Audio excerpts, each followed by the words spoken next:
বাংলাদেশ কি এবার মেটা ও গুগলের অফিস খোলার জন্য উপযোগী হয়ে উঠেছে? মেটার অফিস খোলার জন্য অনেক বছর ধরে চেষ্টা করেও সেটা সম্ভব হয়নি, কারণ নীতিগত কিছু জটিলতা ছিল, আবার অবকাঠামোগত কিছু ঝামেলা ছিল। যেমন মেটাকে ভ্যাট ট্যাক্স ছাড় না দেওয়া, ব্রডকাস্ট নীতি নিয়ে ঝামেলা, আবার কন্টেন্ট নিয়ন্ত্রণে কঠিন নীতিমালা। এছাড়া বাংলাদেশে মেটা কিংবা গুগলের অফিস পরিচালনার জন্য নিরবিচ্ছিন্ন ও শক্তিশালী ইন্টারনেট সার্ভিস না থাকা, ডেটা সেন্টারের অভাব এবং সব মিলিয়ে মেটা ও গুগলের মনে হয়েছে এখানে বাংলাদেশের ডিজিটাল বাজার ভালো না, তাই আর অফিসও এখান অব্দি খুলেনি। কিন্তু প্রধান উপদেষ্টা ডক্টর মোহাম্মদ ইউনূসের কারণে কিছু বিষয়ে বাংলাদেশ মেটা ও গুগলের মতো টেক জায়ান্ট কোম্পানির অফিস খোলার মতো উপযোগী হয়ে ওঠার সম্ভাবনার দুয়ার খুলেছে। যেমন বাংলাদেশ অলরেডি স্টারলিংক ইন্টারনেট সেবার জন্য আবেদনের অনুমোদন হয়ে গেছে। তারপর Chinese internet giant company Tencent তারাও বাংলাদেশে আসতে আগ্রহী। সো ইভেনচুয়ালি বাংলাদেশে স্ট্রং একটা ইন্টারনেট সার্ভিস নিয়ে যে ইস্যু ছিল সেইটা তো দূর হবে। এখন আসি ডেটা সেন্টার নিয়ে। গুড নিউজ হচ্ছে বাংলাদেশে কালিয়াকৈর হাইটেক পার্কে হাইপার স্কেলের ক্লাউড এন্ড ডেটা সেন্টার নিয়ে আসছে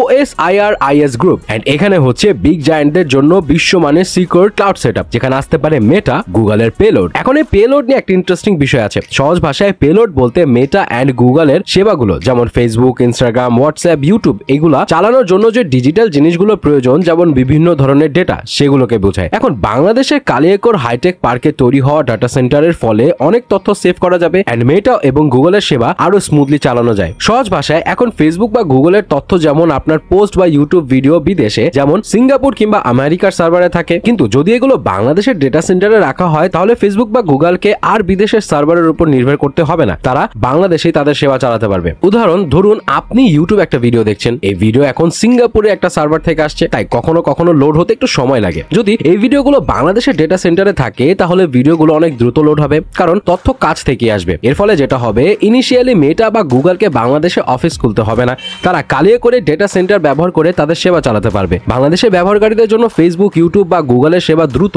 এবং মসৃণ হবে। যেমন ভিডিও বাফারিং কমবে, ফেসবুকে লোড হতে কম সময় লাগবে। বাংলাদেশ সরকার এই তথ্যের উপর বেশি নিয়ন্ত্রণ রাখতে পারবে। যেমন কোনো পোস্ট ভুয়া হলে বা আইন ভঙ্গ করলে তা দ্রুত সরানোর জন্য মেটার সঙ্গে কাজ করা সহজ হবে। এবং ক্লাউড সিস্টেম বা পেলোড প্রসেস যদি মেটা এন্ড গুগল স্মুথলি অপারেট করতে পারে তাহলে বাংলাদেশও হয়তো নিয়ার ফিউচার তারা অফিস স্থাপন করতে পারে।